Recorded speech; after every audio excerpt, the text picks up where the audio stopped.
El siguiente programa es familiar. Puede contener escenas de violencia moderada. No contiene escenas de sexo. Para mayor comprensión de los menores de edad, debe ser visto en compañía de un adulto responsable.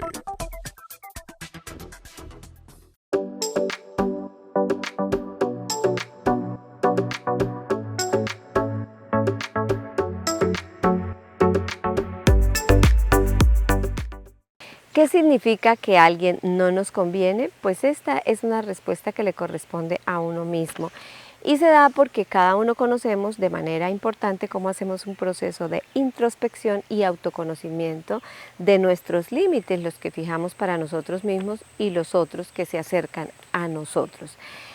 Es un proceso que realmente todos deberíamos conocer, pero realmente las personas ni siquiera identifican o saben que deben implementar límites en su vida para saber cómo es que mantienen relaciones interpersonales, llámese relaciones de pareja o relaciones de amistad. Y esto tiene que ver con varios indicadores que vamos a desarrollar durante el programa. El primero es, no me conviene la persona por la primera razón, me impide crecer. ¿En qué sentido? Emocional o espiritualmente. Cuando hablamos espiritualmente, hablamos entonces de los valores con los que yo crecí, me formé, lo que me gusta, cómo me gusta que me respeten, y ahí hay límites. Y por eso sabemos que si los compartimos con esa persona es bueno. Si no los compartimos, entonces hay una disonancia, no jugamos a lo mismo. Y así en la parte emocional, porque me habla de esa estabilidad que yo puedo tener si me da tranquilidad, me da paz, me da alegría, entonces esa persona conviene. Pero este primer indicador es tan importante como que si esa persona no me da estabilidad, no le gusta, conforme yo exijo mis límites, que otra persona me respete o se haga respetar, entonces estamos disonantes, no jugamos a lo mismo y ahí hay una identificación primera que alguien no me conviene. Bueno, vamos a revisar varios puntos durante el programa para que miremos si esas personas con las que estamos conociendo recientemente están en el mismo nivel de ese autoconocimiento y límites y saber si nos conviene o no. El segundo es que te obliga a actuar con constantes disonancias. ¿Qué significa eso? Es aquella situación en la que yo tengo que sobreactuar para mostrarme como la persona quiere que yo me muestre. Entonces, una persona muy callada, muy seria, me obligo a no ser yo misma y eso hace que yo me sienta infeliz. Realmente no hay como quien me pueda aceptar tal y como yo soy. Algunos serán mucho más abiertos, otros más contenidos emocionalmente, etcétera. Pero realmente por eso es que hay pares, porque nos identificamos unos con otros y nos gusta cómo hacemos el par.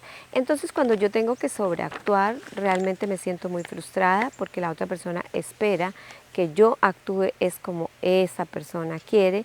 Y si yo no puedo ser yo misma, con el tiempo voy a tener una frustración muy alta y el conflicto que voy a tener con esa persona también es muy alto y en cualquier momento se va a desencadenar. Eso no da espera, eso no resiste ninguna evaluación, siempre lo vamos a tener. La otra parte es porque nosotros pues no nos sentimos ahí equitativos en el manejo de la relación. El tercer aspecto es que nos hace sentir mal. No hay nada más incómodo que una persona nos castigue con sus palabras, nos castigue con sus actitudes, emocionalmente no sabemos qué le pasa y sí tiene unas reacciones supremamente negativas conmigo, me toma distancia, me castiga con su indiferencia, por ejemplo, y yo no conozco el porqué. De hecho, pues algo le debe estar incomodando, pero esta persona realmente me hace sentir mal en esa parte todo el tiempo. Entonces ese es un indicador que nos dije, ojo, por ahí no es, y ya van 3, entonces tenemos que ir midiendo que no somos compatibles, porque esa persona puede ser compatible con otra que más o menos tiene el mismo estilo de personalidad, crianza, desarrollo emocional, afectivo, etc. Revisemos un cuarto aspecto y tiene que ser relacionado con que es capaz de sacar lo peor que hay en ti. 4. Saca lo peor de ti. Dependiendo del contexto, nos comportamos de una manera o de otra. Ese contexto puede ser temporal, pero también social. De hecho, seguro que alguna vez has sentido que una persona parece tener una inclinación natural para sacar lo mejor de ti y al revés. No tienen por qué ser las personas más amables ni las más atentas. De hecho, muchas de esas personas al principio pueden caernos realmente mal, por los desafíos que nos plantean, porque nos hacen sentir un poquito más pequeños de lo que pensamos que somos. Sin embargo, con el paso del tiempo, las aristas se encajan y vemos en ellas un constante estímulo para seguir avanzando, sintiéndonos mejor. El quinto aspecto es que no valida tus emociones y qué incómodo es que yo me sienta triste y la persona me diga, no es para tanto. Eso, déjalo así, déjalo pasar, no le pongas cuidado. No, realmente validar una emoción es decir a la persona si está triste, por qué te sientes triste. Acuérdense de otro programa que hemos hablado, cómo gestionar una emoción negativa. ¿Por qué te sientes triste? Exprésalo. Al escuchar y expresar nosotros esa exteriorización que tenemos negativa, nos ayuda y uno dice, me siento comprendida, me siento entendida y esa es la persona compatible para yo poder hablar. De lo contrario, pues está invalidando lo que yo siento. El sexto aspecto tiene que ver con que te juzga y te cuestiona. Entonces, por ejemplo, está diciendo en todo momento que soy responsable de algo, que no, o que de pronto me tiene una etiqueta, o que lo que sentimos no es importante, eres buena, eres mala. Ese tipo de etiquetas que no siempre son buenas, o que siendo buenas y yo no me siento cómoda con eso, lleva muchos lenguajes que son sarcásticos y siempre se van a conjugar con un conflicto a nivel interpersonal. Entonces también puede ocurrir que ahí no le gustan mis decisiones. Todo lo que yo quiero decidir se invalida porque se debe decidir con lo que la persona le gusta. Qué incómodo vivir con una persona así o relacionarse con una persona así. Y el otro aspecto es que no te respeta. Entonces en ese sentido empieza a pasar que a pesar de yo expresar quizá mis límites, esa persona los sobrepasa y entonces siempre le parece que lo que a mí me gusta no tiene sentido, no tiene valor cuando yo me siento cansada y no quiero hacer tal cosa, cuando yo pido hacer esto y tampoco porque siempre se hace de la manera que la otra persona quiere. Entonces invalida y respeta los límites que yo tengo en todo sentido, afectivos, económicos, sociales, etc. Entonces me impide siempre un desarrollo personal y no me impide ser la que yo soy siempre normalmente.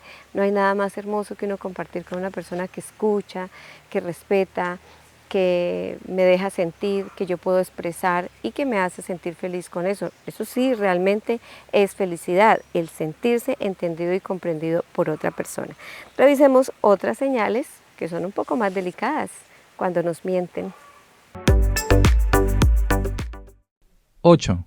Miente. Hay que diferenciar las mentiras normales o crueles de las mentiras piadosas. Si alguien te miente constantemente, son cosas que no tienen sentido o que te hacen sentir mal. Plantéate seriamente si esa persona te conviene o no. Además, una mentira lleva a la otra. Cada vez que mentimos, nuestro cerebro se hace insensible a las emociones negativas que genera la falta de sinceridad, lo que lleva a mentir en el futuro. 9. Sus carencias en lo referido a gestión emocional te hacen mucho daño. Cuando pierde el control te sientas afectado directamente, y en más de una ocasión, esto debería ser una alarma roja que nos indique que esa persona quizás no sea para nosotros. El anterior punto también está relacionado con esa falta de habilidad que tiene la persona para gestionar sus propias carencias emocionales. Entonces, cuando eso ocurre, pues él va a ser, digamos, de alguna manera, esa persona va a ser abusiva conmigo, porque si por ejemplo se enoja mucho, yo tengo que soportarle su ira, su enojo, su mala manera de hablar. Eso es muy delicado, porque de alguna manera a mí también me llegan los insultos, también me llega su carencia, también esa falta de gestión de esa persona me hace sentir a mí pequeña, invalidada, y empiezo yo a generar unos umbrales de soportar estas cosas que no van conmigo. Así que Si no funciona este término tan importante que tiene que ver con su gestión emocional, qué difícil.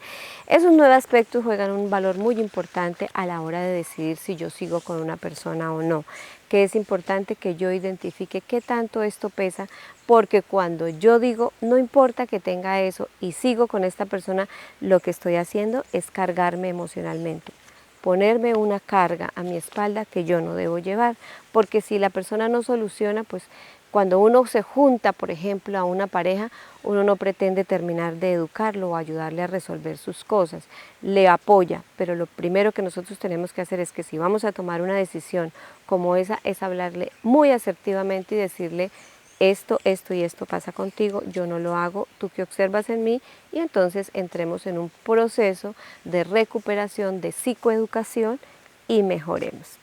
Es bien difícil, pero si nosotros podemos entender qué pasa en nosotros y en el otro, pues acudimos a un proceso psicoterapéutico que nos ayuda a ser mejores personas. Los espero en mi consultorio.